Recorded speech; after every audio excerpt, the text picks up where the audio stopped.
बिस्मिल्लाहिर्रहमानिर्रहीम। अस्सलाम वालेकुम।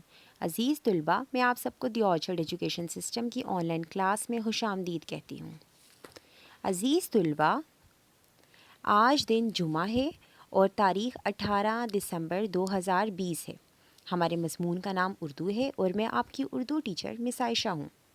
लेक्चर नंबर 3, हमारी किताब का नाम है रेडी स्टडी गो, सफ़ा नंबर 37 और 38। हमारा आज का अनवान है बे की पढ़ाई और लिखाई। आइए हम अपना काम शुरू करते हैं। अपनी अपनी किताबें खोल लीजिए और अपनी अपनी किताब के सफ़ा नंबर 37 पे आ जाइए। इस सफ़े पे आपको जो हरूफ तहजी दिया गया है, आपने इसकी पहचान करनी है और आपने इससे बनने वाली तस्वीर के नाम बताने हैं। तो जो हरूफ तहजी इस सफ़े पे दिया गया है वो क्या है? बे। बे के नीचे कितने नुक्ते हैं? एक। बे के नीचे कितने नुक्ते हैं? एक। बे के नीचे कितने नुक्ते हैं? एक। जिसके नीचे एक नुक्ता आए वो क्या है? बे। जिसके नीचे एक नुक्ता आए वो क्या है? बे। ये क्या है? बे। बे से क्या बनता है? बाल्टी। बे से क्या बनता है? बाल्टी। बे से बाल्टी। बे से बाल्टी। अब अगले सफ़े पे आ जाएं। तस्वीर को पहचान कर नाम बताइए। अब यहाँ पे भी आपने इन तस्वीर को पहचानना है और नाम बताना है कि बे से क्या क्या बनता है। बे से बिल्ली, बे से बंदर, बे से बतख। आपको ये भी पता होना चाहिए, अगर आपसे किसी भी तस्वीर का पूछा जाए या आपको कोई भी तस्वीर दी जाए या दिखाई जाए तो आपको मालूम होना चाहिए कि बंदर किससे बनता है? बे से। बतख किससे बनता है? बे से। बिल्ली किससे बनता है? बे से। बे से बिल्ली, बे से बंदर, बे से बतख। इन दोनों सफ़हात की अच्छी तरह से आपने पढ़ाई करनी है। आप सब लोग अपनी अपनी कॉपियाँ खोल लें। अब हम ये सीखेंगे कि बे को लिखने का तरीका क्या है। हम बे कैसे लिख सकते हैं, बे को कैसे बनाते हैं। तो बे को लिखने का तरीका क्या है मैं आप सबको दिखाती हूँ।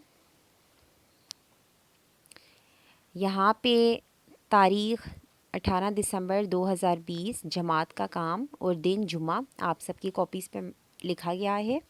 हमने पढ़ना है हरूफ तहजी बे। बे की लिखाई हमने सीखनी है आज।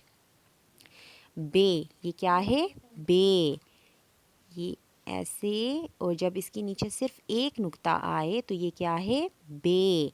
अब बे को लिखने के लिए मैंने कुछ लाइंस में 4 डॉट्स डाले हैं और कुछ लाइंस में सिर्फ एक डॉट डाला है।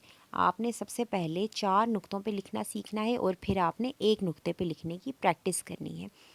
4 नुक्तों पे आप बे कैसे बनाएंगे मैं आपको दिखाती हूँ। बे लिखने का तरीका क्या है कि सबसे पहले आपने इन दोनों नुक्तों को जोड़ना है एक छोटी सी लाइन बना के, यूँ स्ट्रेट लाइन।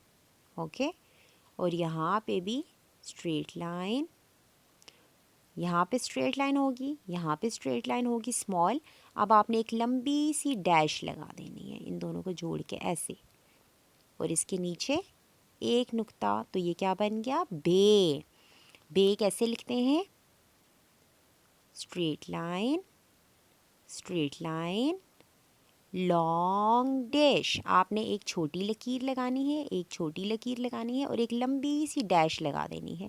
इन दोनों को जोड़ देना है और इसके नीचे एक नुक्ता। तो ये क्या बन गया? बे। बे कैसे लिखते हैं? इनको जोड़ के एक छोटी सी लाइन, इसी तरह से इन दोनों नुक्तों को भी जोड़ के आपने एक छोटी सी लाइन ड्रॉ करनी है और फिर इनको जोड़ देना है एक लंबी सी लाइन से। ओके, छोटी लाइन, छोटी लाइन और एक लंबी सी लाइन और इसके नीचे एक नुक्ता। ये क्या बन गया? बे। और इसको आपने इस लाइन से ऊपर नहीं लिखना, लाइन के साथ जोड़ के लिखना है। मैंने आपको बताया कि आपने जितने भी हरूफ लिखने आपने लाइन के साथ जोड़ के लिखने। अब जब आपको यही बे एक डॉट पे लिखना होगा तो आप कैसे लिखेंगे? तो आप ये करेंगे कि सिंगल डॉट से आप एक लाइन लाएंगे इस नीचे वाली लाइन पे और थोड़ा सा आगे करके आप एक छोटी सी लाइन बनाएंगे और इसी तरह से एक लंबी सी डैश लगा के इनको जोड़ देंगे और नीचे एक नुक्ता। ये क्या है? बे। बे कैसे लिखते हैं? छोटी लाइन, छोटी लाइन और एक लंबी लाइन, इसके नीचे एक नुक्ता। इसी तरह से यहाँ पे छोटी लाइन, छोटी लाइन और एक लंबी सी लाइन और इसके नीचे एक नुक्ता। ये क्या बन गया? बे। बे को लिखने का तरीका सबको समझ आ गया होगा। आज हमने हरूफ तहजी कौन सा पढ़ा है? बे। अब सब लोगों ने अपनी अपनी कॉपीज़ पे साफ़ सुथरा बे लिखना है, अच्छा अच्छा करके। 2 पेजेस होंगे, एक जमात का काम, एक घर का काम। दोनों पेजेस अच्छी तरह से लिखने हैं, ज़्यादा रीजिंग नहीं करना, अच्छी तरह से पेंसिल को शॉर्प करके अच्छा अच्छा काम करना है अपना अपना। और इसके साथ ही आपकी बुक रेडी स्टडी गो का पेज नंबर 80, पेज नंबर 80, सफ़ा नंबर 80 आपका होमवर्क है। इस सफ़े पे आपने क्या करना है? Trace the lines and colour the picture. आपने क्लाउड्स में कलर कर देना है और जितनी भी डॉट्स हैं वहाँ पे आपने ट्रेसिंग करनी है, कर्व्स ड्रॉ कर देने हैं, ट्रेसिंग करनी है आपने। सिंपल सा वर्क है आपका, ये आपका होमवर्क है, घर का काम है। अच्छा अच्छा साफ़ सुथरा करें। ओके, उम्मीद है कि आपको समझ आ गई होगी। आज मैंने जो भी आपको करवाया है आपने अच्छी तरह से पढ़ना है और अच्छा अच्छा काम अपना लिखना है। अपना ख्याल रखिएगा। अल्लाह हाफ़िज़।